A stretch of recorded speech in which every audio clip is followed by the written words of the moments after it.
and blessed day in Georgia. I am so excited and grateful to be with you guys today. I want to shout out everybody on TikTok. Let me know where you are tuning in from. I am in Atlanta. Hey, Kept by Faith. Hey, Kiana Jeffries. Hey, it says one other joined. It's good to see you guys. Good to see you guys. So come on and drop a comment below. Let me know where you are tuning in from. Again, I am from Georgia, so you can see it's beautiful here today. Today, I have something I want to talk about when it comes to becoming your own best friend. All right. And so as we talk about this, hey, Cheris, it's good to see you. Hey, Bianca, good to see you. Let me know where you're tuning in from. All right, so I'm Aisha. I am a holistic life coach, and I teach women how to utilize the power of emotional detoxing to begin to reclaim their confidence, heal from past pain, love themselves holistically in mind, body, and spirit so that they could get on the path to their purpose. If you are new to my brand, new to me, I want to welcome you guys. Thank you so much for tuning in. And also, you can connect with me on Instagram, on TikTok at Aisha Tatum. So why do I do what I do? One of the reasons why I do what I do is because there are so many women suffering in silence. There are so many women suffering in silence, dealing with depression, dealing with anxiety, and they are not able to function. On the outside, you're smiling, you happy, you're excited. On the outside, on the inside, you are falling apart. You are broken, you are wounded, and you are carrying a lot of pain. And this pain that you are carrying, you may not know how to deal with it. You may not know how to handle it. You may not know how to release it. And as a result of that, hey, I'm Shalina. Good to see you. Hey, Sheely from New Jersey. Good to see you. And as a result of that, you make decisions based out of pain. You don't know how to deal with the coping. So you have unhealthy coping mechanisms, which may be alcohol, food, drugs, weed, television, laying in bed all day, and all of these other things that can tend to be ways that you tend to cope. But today we want to go beyond coping because coping is never going to help you heal fully. So let's talk about steps to becoming your own best friend and why I believe it's so important. First and foremost, I believe it's important because I don't think the cavalry is coming over the hill to save anybody. I don't think the army, the cavalry is coming to save you, to come to save me, to come to save anybody. So we want to be empowered within ourselves. We want to be able to be our own best friend and be able to pick our own selves up as we go through the struggles and trials of life. Yes, I know that things are difficult. Yes, I know that things are challenging. Yes, I know that we go through trauma, that we lose people, that we grieve relationships, that our heart gets broken. Now, sometimes we are the ones who break our own heart. Yes, I know that we have traumatic experiences from our past where we may have felt abandoned, neglected, rejected, not loved, not wanted, where we may have been bullied and picked on and never really honored in who we were. And so all of those painful experiences, all of those things tend to stay with us and stick to us, shifting the way we see ourselves and shifting how we tend to handle the stresses of everyday life. We already know that most people deal with stress, right? But it's how we choose to deal with the stresses of life that will allow us to be able to evolve and elevate to our next level. So why I do what I do is because I want to see every woman on the planet evolve and elevate into her highest level. And why do I want to see that? I want to see that because I can remember standing over my mother as she was taking her last few breaths. And as I stood there holding her hand for the last time, my heart was breaking as my mom was gasping for air. Because I knew the most painful thing was not just that I was losing my best friend, my world, but also that my mother did not give birth to all of her dreams, that she was leaving this planet and had not really fully lived her life. She made sacrifices as a mother to raise my brother and I as a single parent. She made sacrifices to go to a job every day that she hated, that she did not like, to put food on the table. She put her dreams on hold many times in order to make sure that my brother and I were safe, stable, secure, and happy. And she poured into us on a daily basis. So as I stood there while my mother gasped for air, she lost her eyesight, she could no longer see. As her hearing was beginning to fade, I promised my mother that day that I would go after my dreams. Now, has it been a journey? Yes, it has been a journey. It's been a journey because after that moment, after losing my mother to a painful disease that we didn't even have an idea that she had, after losing her, I went into a deep depression. I was so depressed that I did not want to live. As a matter of fact, I remember laying in bed one day, staring at the ceiling, literally asking God, why didn't you just take me instead of my mom? Why did you do this? Why did you do this to me? She was my world. She was my everything. How could you? How could you take the one person that meant the world to me away? And that day I stumbled out of bed and I walked to the bathroom mirror. You know, I grabbed the toothbrush, mustered up the strength to brush my own teeth because that's how much pain I was in. I didn't want to eat, didn't want to live, couldn't brush my teeth. And as I walked out into the living room, grabbed the remote and I sat down and I figured I'd just watch some TV. And as I'm flipping through the channel, there's a movie that came on. Some of y'all are familiar with Tyler Perry, right? Everybody knows Medea, right? And so there's a movie that came on that's called The Family That Prays. And there's a scene in that movie. And as I'm flipping, that scene in that movie comes on and it immediately flashes me back.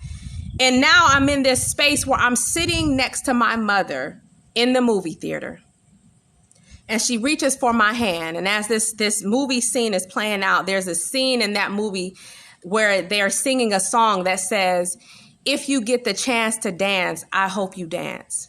And my mother turned to me, looked me in my eyes and began to sing to me. And she said, "Aisha, if you get the chance to dance, I hope you dance."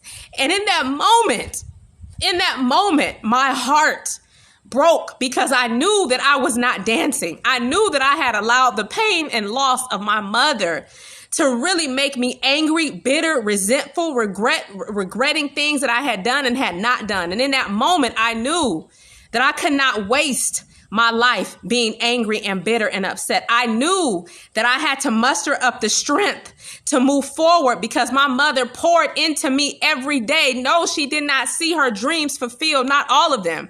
But I was going to be the one dream that did come true.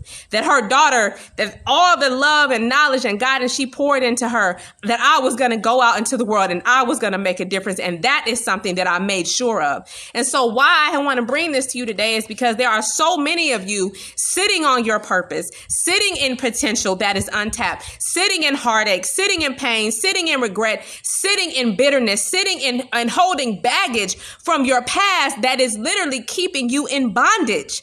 It is keeping you trapped, and God is calling you to a higher level. God is wanting you to elevate to a level far beyond anything that you can imagine. But because you have so much pain and you don't know how to deal with the pain, you don't know how to handle the pain, and also as a result of the pain, your self-image of who you are and what is possible for you may be damaged. And because you are in a space of being broken and not feeling whole, you don't really know what to do, what place to turn, what steps you can take. Number one thing I'm going to tell you before I jump into the tips is this. If you are in that position, you have to get started.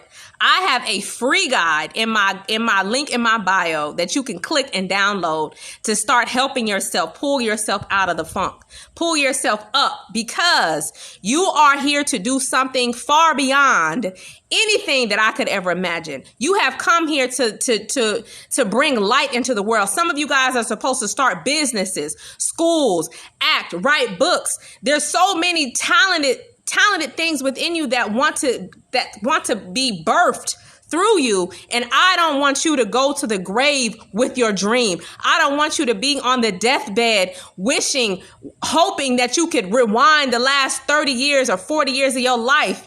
I don't want that for you. I want you to rise up to your full potential. So what I want to share with you guys are some tips that can help you do that. And I want you to ask yourself the question. Thank you so much. Thank you so much, Joanne. I want you to ask yourself the question, what are the chains that are keeping you bound to your past? What are the wounds of your past that you are holding on to? Is it grief? Did you lose a parent? Did you lose a child? Did you lose a lover? What is the pain? Is it something that happened where you molested, raped, were you abandoned or rejected?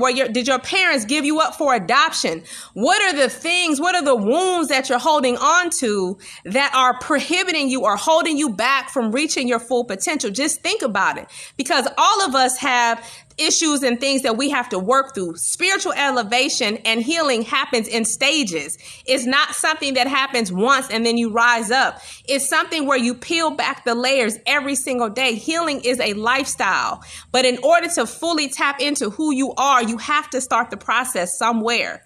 Most of the clients that I work with have already gone through therapy. They've already tried that and they need something deeper. So I take a completely different approach. It's a spiritual approach and it's a holistic approach. But I want you guys to ask yourself those questions. Is it guilt that I'm holding on to? Bitterness that I'm holding on to? Anger that I'm holding on to? Resentment that I'm holding on to? Unforgiveness? Unproductive habits? What is it that I'm holding on to that's keeping me back from becoming all that I'm capable of becoming? So number one step, stop being your own enemy. Stop being your own enemy. If you do the work of the enemy, then he didn't have no business with you no more, because the things that he wants you to do, you're already doing those things. You're criticizing yourself. Every time you make a mistake, you're beating yourself up. In your head, you're putting yourself down. You're wondering, why did I do that? I could have did this better. You're constantly berating yourself. When you look in the mirror, you're picking your body apart. You look at yourself in the mirror and you're like, man, I wish that this was different. I wish my stomach was flatter. If only my nose looked different. If only my skin was this way. If only my hair was this way. Constantly picking yourself apart. You are tearing yourself down. Learn to embrace those beautiful moles and freckles in every aspect of your being. Embrace that, because it's who you are and it makes you unique. Learn to see beauty in yourself and know that your beauty goes beyond the physical. Do not continue to base your beauty on how you look physically. All of us are going to age if God blesses us with long life. You'll have wrinkles one day and gray hair one day. So don't base your beauty on that. Base it on the inherent value that you hold, which is the Spirit of God within you, which is unlimited, which is full of light, full of love, full of abundance, full of peace, full of joy, and all of that. Okay? So I want to share that with you. I think my other phone just overheated over here. So let me keep going on TikTok. All right. So self-criticism is one way. Stop criticizing yourself. Secondly, get rid of the unhealthy coping skills. What do I mean by that? The alcohol, the drugs, the food, the sweets, the sex, whatever you use to cope with your pain. Get rid of that. Do not cope. Heal. You want to go beyond coping. Coping isn't going to help you get to the root of the problem, but healing will. Active healing. All right. Healing is a lifestyle. There's different levels of healing, right? But don't cope. Heal. Get rid of those unhealthy lifestyle habits, unhealthy coping habits, and look at your lifestyle habits. Do you have a lifestyle plan in place? How are you showing up for yourself every day to show yourself that you love yourself, that you respect yourself, that you care for yourself, that you're kind for yourself? Make sure that you have habits that are going to help you reach your goals. We have to go beyond the ideas of just daydreaming. Get out of your mind. Envision what it is that you want, and then put a plan together. Put a plan together to move beyond that. I'll answer that question in just a second. 3. So the next one I want to share is low self-worth. You got to see that you're worthy and deserving and valuable, that you are worthy. Your worth isn't based on your butt size, your waist size, the size of your clothes, how much money you have in the bank, how many accomplishments you've achieved, how big your house is. Your worth is based upon your natural gifts and talents and the spirit that is within you. You are a divine spiritual being that has unlimited potential to do, be, and have whatever you desire. Your worth has nothing to do with what you've accomplished. It has everything to do with the gifts and talents that are within you that want to be birthed through you. So find your worth, own your worth, operate in your worth. The next one is, and if you don't believe in your worth and don't hold your worth, guess what? You're not going to go after your dreams. You're going to allow fear to hold you back. You're going to allow so many things to stop you from becoming everything that God wants you to be. Okay? The next one I want to talk about is not keeping your word. So if you want to become your own best friend, stop breaking the promises you make to yourself.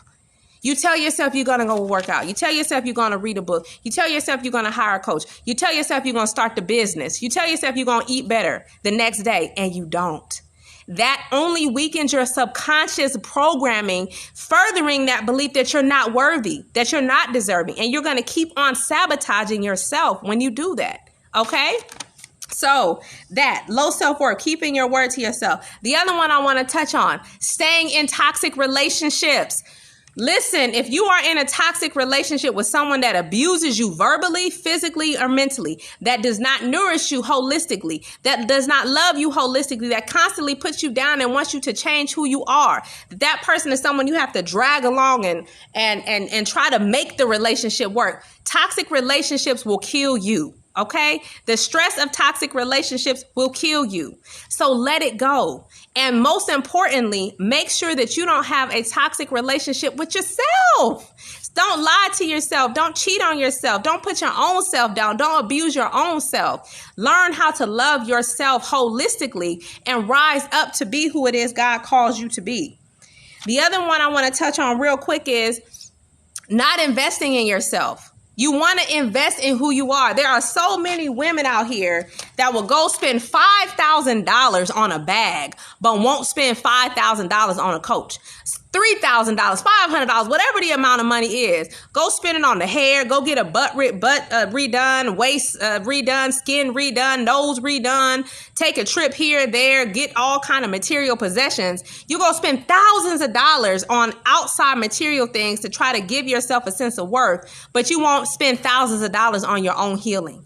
How does that make sense? So we got to shift our priorities and begin to really look at how we view us and how we see us. Okay. And so those are the tips. Those are the tips I want to share, because those of you guys that are parents that have children, you got to break the cycle. If you're walking around with depression and anxiety and eating your feelings or using drugs and alcohol to cope, how is that impacting your children? How is that showing your children what to do? Thank you so much for that. I appreciate that. We want to break the cycle. The cycle has to stop with you. It has to stop with you prioritizing your own health, you prioritizing your own dreams, your own goals, prioritizing you as an individual, and heal so that so that your children 20 years from now are not sitting in a therapist chair.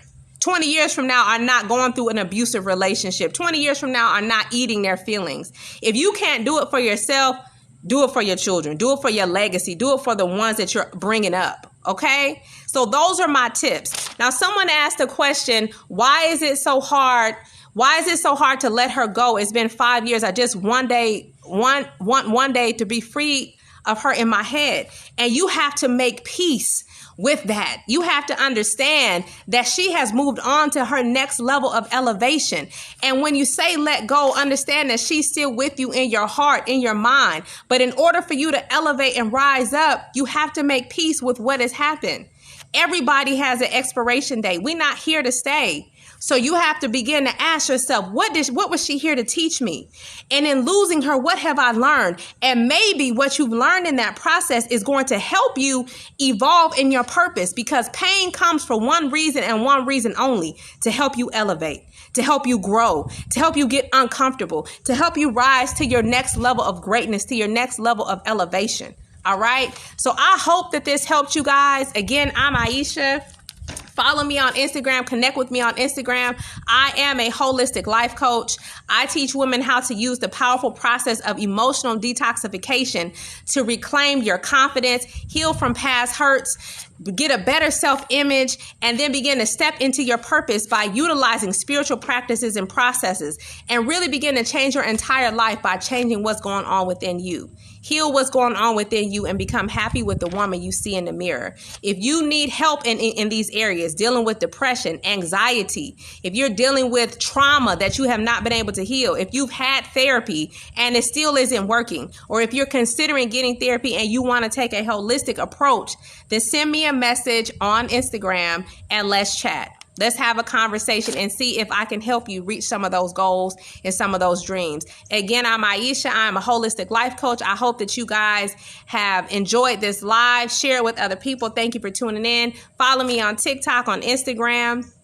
Yeah, and if she keeps trying to come back, listen, you have to ask yourself the question, is this my ideal person? If the person broke your heart the first time, well, I don't know the details of the situation, but one of the things you want to do is ask yourself the question, is this my ideal mate? Is this somebody that is the ideal person for me? Is this the person I want to have my kids, share my life with? Does this person respect me, love me, honor me, treat me right? Is this the person that I can be vulnerable with? That can we grow spiritually, emotionally, mentally? How do we treat each other? You got to really get clear on that. And if somebody has broke your heart before, I'm going to tell you a piece of advice that I've never forgotten. Once somebody shows you who they are, believe them the first time. Shame on you the second time. First time, shame on the person. Second time, shame on you. So just think about it. Ask yourself, is this really who God wants me to be with? And if it is, great. And if it isn't, then keep moving forward. Okay? The universe, everything should be flow. If something isn't flowing, that means there's some stuck energy that needs to be cleared. All right? I hope that you guys enjoyed this live. I want to wish everybody the best. May God help each and every one of you elevate to your highest level of living. I'm sending you love and light all the way from Georgia. Kisses, kisses. Take care and God bless.